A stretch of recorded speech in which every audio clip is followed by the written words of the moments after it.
Welcome viewers and aspirants. I am Kanhaiya Jha and this is Vrinda Academy official YouTube channel. आज हम लोग union and it's territory Bharat और इसके राज्य क्षेत्र के दूसरे पार्ट पर डिस्कस करेंगे और ये पार्ट बहुत वाइटल होने वाला है क्योंकि इसमें न केवल हम लोग बचे हुए आर्टिकल्स को कवर करेंगे बल्कि साथ में स्टेट रीऑर्गेनाइजेशन की पूरी स्टोरी को समझेंगे। कैसे हमारा स्टेट रीऑर्गेनाइजेशन कमीशन राज्य पुनर्गठन आयोग आता है, उसके बाद भी राज्यों के डिमांड कम नहीं होते हैं और फाइनली हम आज भी देखते हैं कि बहुत सारी जगहों से नए राज्य की डिमांड आ रही है। तो ये सारा डिटेल हम लोग इसी सेशन में कवर करेंगे और इंटरेस्टिंगली यहाँ से प्रीलिम्स में और इवन मेंस में भी क्वेश्चन बनते हैं। मेंस का क्वेश्चन सीधा सीधा हो सकता है, नए राज्यों की जो डिमांड हो रही है उसको आपको इवैल्यूएट करने के ऊपर क्वेश्चन आ सकता है, लेकिन प्रीलिम्स में इसमें फैक्ट्स बहुत सारे हैं और सारे फैक्ट्स को इस स्टोरी के रूप में हम लोग समझेंगे। तो let us start discussion on the second part of union and it's territory, the part one of Indian constitution. तो चलते हैं हम लोग। सबसे पहले हम लोगों ने देखा पहले कि यूनियन एंड इट्स टेरिटरी जो पार्ट वन है वो लिस्टेड है पार्ट वन में और इसमें टोटल 4 आर्टिकल आ रहे थे। पहला आर्टिकल जो था वो एक्सप्लेन कर रहा था name and territory of union को। तो वीडियो के पहले जो पार्ट रिलीज हुए थे यूनियन एंड टेरिटरी में, वहां पर मैंने आर्टिकल 1 का पार्ट 1 डिस्कस किया है जिसमें यह बताया था कि India that is Bharat shall be the union of state और इसका मतलब क्या होता है। आज हम लोग आर्टिकल 1 के बचे हुए भाग साथ में आर्टिकल 2, 3 एंड 4 को डिटेल में कवर करेंगे। तो चलते हैं हम लोग मेन कंटेंट की तरफ, that is the second part of article 1। तो आर्टिकल 1 का पार्ट 1 जो पहला था उसको हम लोगों ने देखा कि that is the India that is Bharat shall be union of state. अब जो इसी आर्टिकल का दूसरा क्लॉज है वो कहता है कि भाई state and the territory thereof shall be as specified in first schedule। इसका क्या मतलब हुआ कि देखो जब संविधान बना तो बहुत सारे ऐसे फैक्चुअल डेटा थे जिनको अगर आर्टिकल्स के साथ रखते तो उस आर्टिकल्स का साइज बहुत बड़ा हो जाता और जो भी कॉन्स्टिट्यूशन को पढ़ता उसके लिए कॉन्स्टिट्यूशन को पढ़ना और समझना दोनों चैलेंजिंग हो जाता क्योंकि एक ही आर्टिकल खत्म नहीं होता जल्दी। तो knowing this fact our makers of constitution introduced schedule for the factual detail with the articles. तो यहां पर जो राज्य बनते हैं उनके नाम हमारे फर्स्ट शेड्यूल पहली अनुसूची में डिटेल में लिखी हुई है। इसी बात को यहां पर आर्टिकल 1 क्लॉज 2 स्पेसिफाई करता है। चलते हैं थोड़ा कि आज के कंडीशंस क्या हैं। तो आज हमारे पास 28 स्टेट एंड 8 यूनियन टेरिटरीज दिखाई पड़ते हैं और ये सारा डिटेल कहां मिलता है तो ये मिलता है हमारे फर्स्ट शेड्यूल में जो कॉन्स्टिट्यूशन के पीछे चिपकाया हुआ है, रखा हुआ है। जितने भी स्टेट और यूनियन टेरिटरीज हैं सबके नाम वहां पर ऑफिशियली मेंशन होते हैं और साथ में इनके बारे में जो डिटेल है वो अवेलेबल वहां पे नहीं रहते हैं, बस केवल नाम वगैरह स्पेसिफाई रहते हैं। अब चलते हैं डिटेल में करते हैं हम लोग आर्टिकल 1 के लास्ट के पार्ट को, आर्टिकल 1 क्लॉज 3। देखो आर्टिकल 1 क्लॉज 3 अपने आप में बड़ा यूनिक है। ये कहता है कि India the territory of India shall comprise, मतलब भारत के पूरे राज्य क्षेत्र में क्या क्या शामिल होगा। तो यहां पर ये आता है कि territory of India will comprise territories of the state, union territories and such other territories as may be acquired. तो देखो भारत का जो ज्योग्राफिकल एरिया है उसको यहां पर डिटेल किया गया है और यह बताया गया है कि सारे जो 28 स्टेट हैं वो तो पार्ट होंगे ही होंगे हमारे जियोग्राफिकल टेरिटरी के, लेकिन साथ में जो हमारे यूनियन टेरिटरीज हैं वो भी हमारे टेरिटरी ऑफ इंडिया भारत के राज्य क्षेत्र के भाग होंगे। लेकिन एक और बात आई यहां पर कि such other territories as may be acquired, कुछ ऐसे जिनको अधिग्रहित किया गया है, जिनको बाहर से मिलाया गया है। तो आखिर ऐसे कौन से टेरिटरी है तो you know very well Sikkim. तो कभी सिक्किम को जब 1974 में भारत में मिलाया गया तो Sikkim was assigned the status of associated state, एक एसोसिएटेड स्टेट का उसको दर्जा दिया गया। ऐसे किसी भी टेरिटरी को हमारा आर्टिकल 1 क्लॉज 3 वैलिड करता है कि केंद्र सरकार, यूनियन गवर्नमेंट ऐसे टेरिटरी को भारत में bye virtue of this article मिला सकती है। तो ये बात खास रखना है। अब यहीं पे एक खास बात आती है कि क्या टेरिटरी ऑफ इंडिया और यूनियन ऑफ इंडिया दोनों एक ही है या दोनों में कोई अंतर होता है? तो देखो, जब बात आती है यूनियन ऑफ इंडिया टर्म की, तो इट कॉम्प्राइजेस ओनली स्टेट, तो यहां पर केवल स्टेट को ही शामिल किया जाता है। लेकिन जब टेरिटरी ऑफ इंडिया की बात होती है तो that not only comprises the state but also union territories and acquired region, अधिग्रहित क्षेत्र। तो इस तरह से जब टेरिटरी ऑफ इंडिया की बात होगी तो भारत के बड़े क्षेत्रफल की बात होगी, बड़े एरिया की बात होगी, जिसमें स्टेट भी होंगे और यूनियन टेरिटरीज के भी पार्ट दिखाई पड़ेंगे। ठीक है, तो territory is different from the union of India, और ये क्वेश्चन भी यूपीएससी में आ चुका है। इवन और भी एग्जामिनेशन जितने हो रहे हैं जीएस में ये अक्सर पूछा जाता है। अब आते हैं एक्वायर्ड रीजन, तो ये सारे एग्जाम्पल हमने करे, दादर नगर हवेली, गोवा, दमन द्वीप, ये सारे इसके पार्ट बनते हैं। अब आते हैं आर्टिकल 2 की तरफ। आर्टिकल 2 अनुच्छेद 2 ये क्या कहता है? तो देखो, article 2 is very dynamic and very realistic.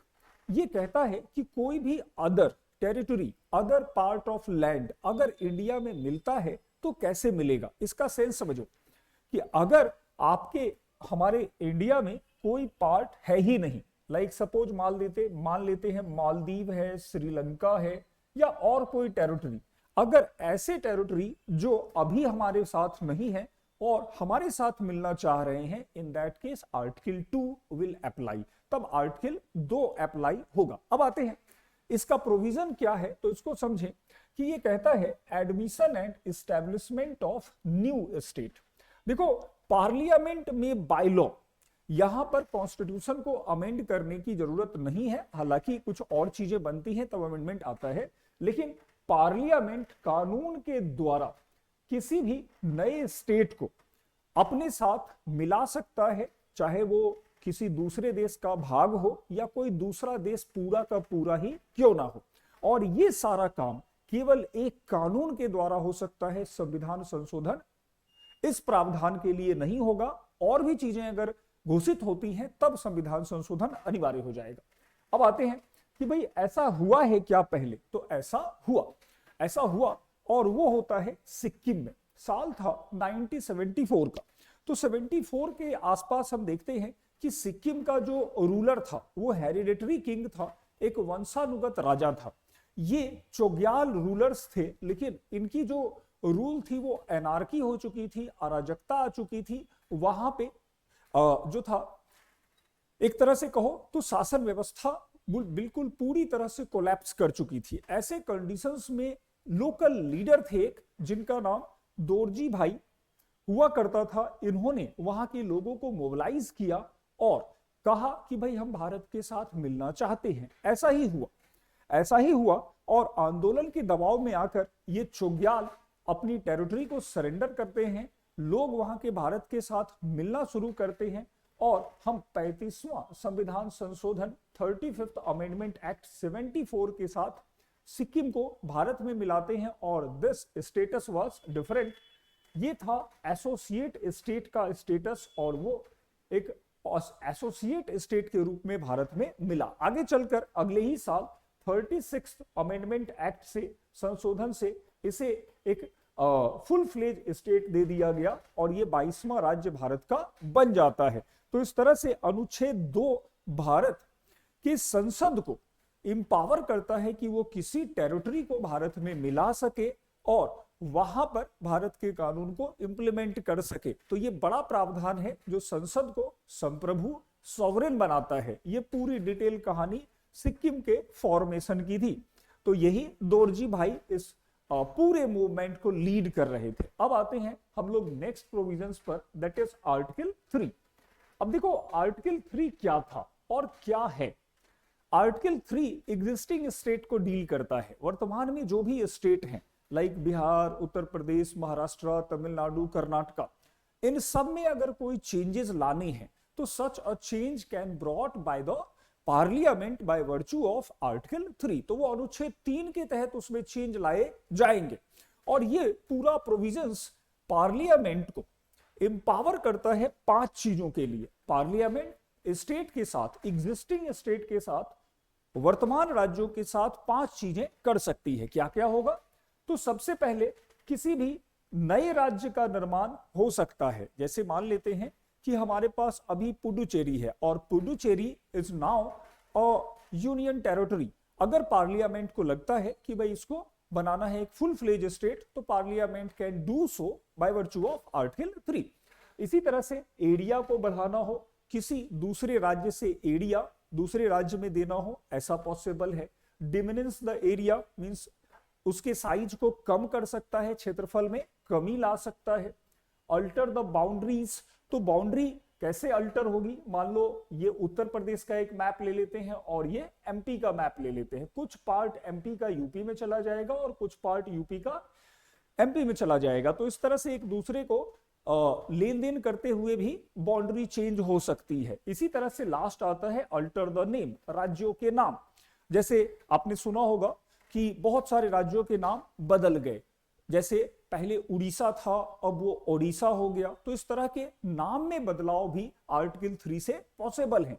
तो parliament here empowered to do 5 things with the state, और यही आर्टिकल 3 कहता है। Formation of new state, alteration of area, boundary, name of existing state. तो पार्लियामेंट बाय लॉ अपने मन से नहीं करेगा, ये पांचों काम कर सकती है और ये आर्टिकल 3 बताता है। अब आओ इसमें क्या क्या हुआ है अब तक।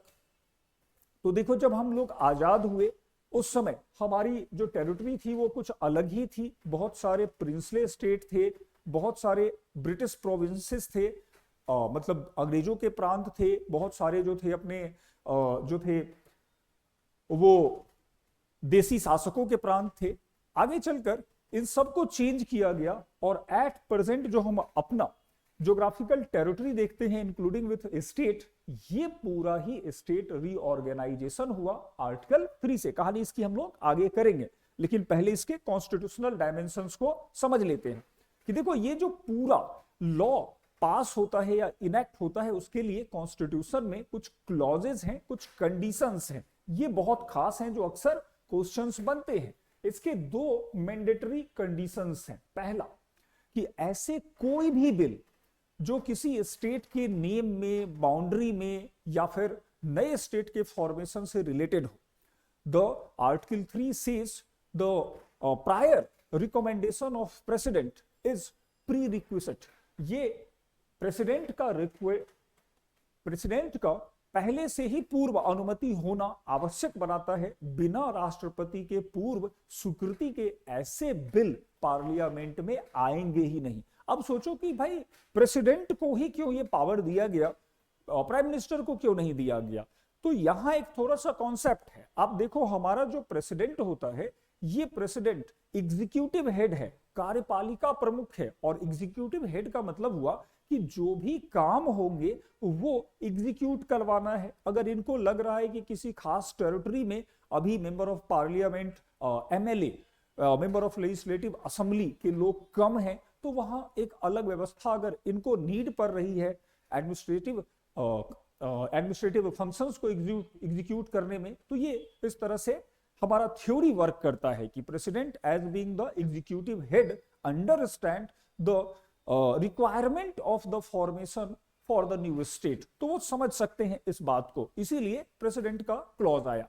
दूसरा ये क्लॉज कहता है कि भाई प्रेसिडेंट जो है ये एक बार शेयर करेंगे उस बिल को रिस्पेक्टिव स्टेट के साथ। मान लो अगर हमने कहा कि उड़ीसा का नाम ओडिशा हो गया, तो इस बिल को इनेक्ट करने से पहले प्रेसिडेंट स्टेट के पास शेयर करेंगे कि भैया हम आपका नाम बदलने जा रहे हैं। अब अगर स्टेट की जो पूरी काउंसिल ऑफ मिनिस्टर है वो एक्सेप्ट करती है तो बहुत अच्छी बात है, अगर एक्सेप्ट नहीं करती है तो भी कोई फर्क नहीं पढ़ना है। यहां थोड़ा ध्यान देना है कि देखो हमारा जो ये पूरा अरेंजमेंट है that makes union government supreme over the state. तो संघ की जो सरकार है वो कुछ भी कर सकती है, राज्यों के साथ ये 5 चीजें बदल सकती है, और आर्टिकल 3 इसी बात के लिए संविधान में रखा गया है। अब लेकिन यहां पर प्रेसिडेंट राज्य की बात माने या ना माने कोई फर्क नहीं पड़ना है, लेकिन यहां पर एक और इंटरेस्टिंग बात है जो खास बनाती है इस तरह के बिल को। अगर ये बिल देखो तो हर एक बिल के लिए अलग अलग कंडीशंस संविधान में रखे गए हैं। अगर पार्लियामेंट में ये बिल आता है तो it requires only support of simple majority. अगर सामान्य बहुमत से मतलब 50% प्लस 1 लोगों ने ही इस बात को स्वीकार कर लिया है तो इन that case this will enact, this will came into force, तब वो अस्तित्व में आ जाएगा। तो कुल मिलाकर ये पार्लियामेंट को बहुत बड़ी शक्ति देता है किसी भी राज्य के नाम, सीमा और उसके जो है निर्माण के लिए। अब आते हैं आगे कि भाई इसका अगला जो प्रोविजन है वो क्या है। तो सबसे लास्ट आर्टिकल जो है पार्ट 1 का वो आर्टिकल 4 है। ये बहुत खास है। देखो आर्टिकल 4 कहता है कि चाहे आपने आर्टिकल 2 यूज किया हो या फिर आर्टिकल 3 यूज किया हो, भले ही आपने कॉन्स्टिट्यूशन में कुछ चेंजेस लाए, लाइक सपोज अगर उड़ीसा का नाम ओडिशा होता है तो दैट इज क्वाइट ऑब्वियस कि हमारे फर्स्ट शेड्यूल में चेंजेस होंगे, उसका नाम डिफिनीशन और नाम और उसके स्पेलिंग्स वगैरह चेंज होंगे। लेकिन despite that our constitution says that such an act will not be considered as amendment. तो ऐसे किसी भी वर्क को अमेंडमेंट नहीं समझा जाएगा। आर्टिकल 368 यहां पर अप्लाई नहीं होगा। तो इसका क्या मतलब हुआ? तो देखो अगर इसके मतलब पे जाएं तो यहां पर एक बहुत बड़ा कॉन्स्टिट्यूशनल फीचर रिवील होता है। वो ये है कि हमारा कॉन्स्टिट्यूशन इसी प्रोविजन से आ जाता है एक फ्लेक्सिबल कॉन्स्टिट्यूशन की कैटेगरी में। मतलब संविधान बनता है एक लचीला संविधान जिसे पार्लियामेंट केवल सामान्य बहुमत से कभी भी बदल सकती है। वहीं अगर देखें आर्टिकल 368 को तो 368 एक रिजिड कॉन्स्टिट्यूशन के रूप में हमारे कॉन्स्टिट्यूशन को एस्टैब्लिश करता है। तो ये बहुत इंटरेस्टिंग यहां पर बनता है। अब आओ चलते हैं थोड़ा सा आगे। तो ये हमारे 4 अनुच्छेद हैं जिनको ध्यान में रखना है पार्ट 1 से रिलेटेड। आई एम श्योर कि अब सबको ये बात याद हो गई होगी पार्ट 1 के कौन कौन से अनुच्छेद हैं। तो आर्टिकल 1 जो है that says that India shall be the Bharat will be the union of A state. India that is Bharat shall be union of A state. तो राज्य का नाम बताया। आर्टिकल 1 में ही हम देखते हैं कि टेरिटरी का डेफिनेशन दिया गया। आर्टिकल 1 में ही देखते हैं हम लोग 28 स्टेट एंड 8 यूनियन टेरिटरीज की बात हो गई फर्स्ट शेड्यूल वाली। आर्टिकल 2 नए जो टेरिटरी हैं उसको एक्वायर करने की बात करता है। आर्टिकल 3 किसी भी स्टेट के नेम और बाउंड्री को चेंज करने की बात करता है। और लास्ट आर्टिकल 4 ये अनाउंस करता है कि that act must not be consider amendment under article 368। तो इस तरह से 4 आर्टिकल है। अब आओ एक छोटा सा क्लॉज यहां पे और है कि क्या पार्लियामेंट किसी स्टेट के टेरिटरी को किसी दूसरे को दे सकता है क्या? ऐसा केस सबसे पहले कब आया? तो सबसे पहले 1960s में आता है, 1960 में। देखो उस समय कहानी ये थी कि उस समय पाकिस्तान 2 था, पश्चिमी पाकिस्तान, वेस्टर्न पाकिस्तान और ईस्टर्न पाकिस्तान। एक छोटा सा टेरिटरी था बेरू बारी, ईस्टर्न पाकिस्तान आज के बांग्लादेश के साथ मिला हुआ। अब वो भाग देना था किसे? तो देना था उसे ईस्टर्न पाकिस्तान को। अब ये समझ में नहीं आ रहा था कि आर्टिकल 3 यहां पर अप्लाई होगा या नहीं होगा। तो at that point of time Rajendra Prasad ask the view of the supreme court of India under article 143, 143 के तहत पूछा राजेंद्र प्रसाद ने कि भाई बताओ क्या हो सकता है। तो उस समय के जो गजेंद्र गडकर थे, पीवी गजेंद्र गडकर, उन्होंने कहा कि देखो article 3 allow parliament to change the name, boundary and even the name, लेकिन ये अलाउ नहीं करता है ट्रांसफर ऑफ टेरिटरी को। अगर आपको किसी को कोई पार्ट देना है and that belongs to the territory of state, in that case it require amendment in constitution. तो संविधान में संशोधन करना ही पड़ेगा। और ऐसा ही हुआ था उस समय। 9th constitutional amendment act was brought by the parliament to transfer the territory Berubari. तो उस समय ट्रांसफर कुछ इस तरह से हुआ था, आगे चलकर फिर से ट्रांसफर होते हैं। अभी देखो रिसेंटली हुआ, it was in 2015 100th constitution amendment act brought by the government. क्यों लाया गया? क्योंकि जो बांग्लादेश था, बांग्लादेश के बहुत सारे इनक्लेव, 51 इनक्लेव इंडिया में थे, उसके कुछ गांव इंडिया में पड़ रहे थे, जबकि इंडिया के लगभग 111 गांव बांग्लादेश में पड़ रहे थे।